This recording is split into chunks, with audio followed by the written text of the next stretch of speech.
네, 오늘장 미리 살펴보겠습니다. 어제장까지 코스피는 1990선도 되찾은 상태입니다. 하나투자증권 송파지점 이동현 과장 연결합니다. 안녕하십니까? 네, 안녕하세요. 네, 시장을 이끈 건 단연코 외국인이었습니다. 19일을 연속 매수해줬는데요. 정리 부탁드릴게요. 그렇습니다. 이제 화요일 국내 증시가 3포인트 상승, 이제 1993포인트로 시장을 마감했습니다. 미국 시장이 하락함에도 불구하고 외국인의 순매수 역시 앞서 말씀하신 대로 10일 연속 이어지면서 상승 마감하는 모습을 보여줬고요. 역시 상당히 좀 긍정적인 모습이라고 볼 수가 있겠습니다. 시가총액 상위주 중에서 삼성전자, LG전자를 비롯한 IT주 그리고 신한지주, 하나금융 등 은행주의 외국인 순매수가 역시 지속되고 있는 모습을 볼 수가 있겠고요. 시가총액 상위주 대부분 어제는 이제 보합권 등락을 거듭하였는데 특징적인 종목으로는 이제 대규모 구조조정을 발표한 KT의 주가가 6%대 상승을 보였고요. 또 기업 분할이 좀 악재로 작용한 만도의 주가는 하한가를 기록하면서 어제 시장은 이제 마감하였다라고 정리를 할 수가 있겠습니다. 역시나 오늘장에도 외국인의 순매수가 지속될지가 초미의 관심사인 것 같습니다. 오늘장 어떻게 전망하시나요? 그렇습니다. 이제 미국 시장 어제 좀 소폭 상승을 보여줬는데요. 이제 미국 시장이 조정을 받아도 이제 상대적으로 강한 시장 분위기가 우리나라에 좀 지속될 것으로 볼 수가 있겠습니다. 특히 가장 주목해야 될 부분은 어제 삼성전자가 실적 발표를 한 이후에 외국인 순매수가 좀 지속되고 있다라는 점 역시 가장 중요한 포인트라고 볼 수가 있겠습니다. 최근의 시장 상승에 따라서 어느 정도 좀 변곡점이 될 수 있는 포인트였는데 바로 이 삼성전자의 실적 발표 이후에 외국인의 순매수가 이어진다라는 거, 그럼 시장이 그만큼 또 버텨주는 모습은 역시 추가 상승 가능성이 그만큼 높게 해주는 부분이라고 볼 수가 있겠고요.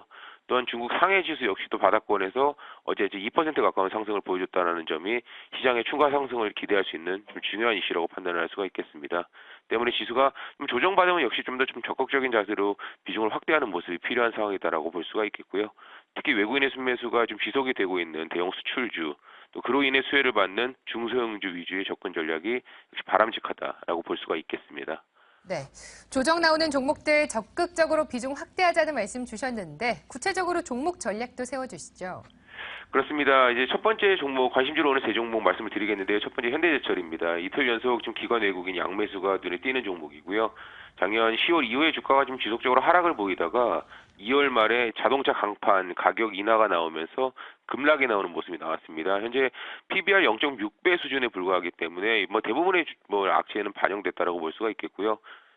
중국의 철강 가격이 3월부터 좀 반등하는 모습을 보여주고 있기 때문에 주가도 충분히 좀 반등 국면이 나타날 것이다라고 볼 수가 있어서 첫 번째 이제 현대제철 말씀을 드리겠고요. 두 번째 이제 반도체 장비주 원익 IPS 두 번째 종목 말씀을 드리겠는데요. 최근에 외국인의 순매수가 상당히 좀 강력하게 들어오는 모습이 좀 긍정적인 종목입니다. 중요한 투자 포인트 3월 말 공시에서 나왔던 글로벌 파운드리 그리고 하이닉스로부터 반도체 장비 수주가 이루어졌다라는 점. 그러니까 동사의 경우에 이제 삼성전자 비중이 좀 절대적으로 높은 업체이기 때문에 하이닉스로 처음 장비를 공급하고 또 시스템 반도체 장비 역시도 처음으로 글로벌 파운드리에 공급하는 점 모두 다 향후에 좀 성장성을 높게 해주는 점이다라고 볼 수가 있겠고요. 또 마지막으로 시멘트 역시 회사인 이제 성신양의 마지막으로 말씀을 드리겠는데요. 올해 가파른 상승 보인다면 최근에 좀 조정을 보였습니다. 이 과정에서 기관과 외국인 매수는 지속적인 모습 충분히 역시 반등을 노리는 전략 필요하다라고 볼 수가 있겠고요. 시멘트 가격이 인상되고 또 점유율 상승하면서 실적 개선이 지속이 될 수 있는 회사입니다. 2008년 이후에 좀 가파르게 증가한 차입금이 올해 실적 개선에 따라서 이제 차입금 감소 그리고 이자율 하락으로 이어지면서 좀 지속적인 좀 재평가가 이루어질 수 있는 종목 마지막으로 성신양에 안내드리도록 하겠습니다. 네, 외국인과 기관의 양매수가 들어오고 있는 현대제철, 그리고 외국인의 순매수 긍정적인 원익 IPS, 그리고 실적 개선이 되고 있는 성신양회까지 꼽아주셨는데요. 지금 1분기 어닝 시즌이 본격적으로 시작을 했습니다. 이런 상황에서 영업이익 전망치가 개선되고 있는 종목군에 관심 갖는 건 어떨지 궁금한데요. 전략 좀 부탁드릴게요. 그렇습니다. 일단은 지나간 실적보다는 지금은 사실 시장에서는 외국인이 좀 적극적으로 사는 종목들, 대형 수출주 쪽으로 계속 좀 관심을 갖고 있고요.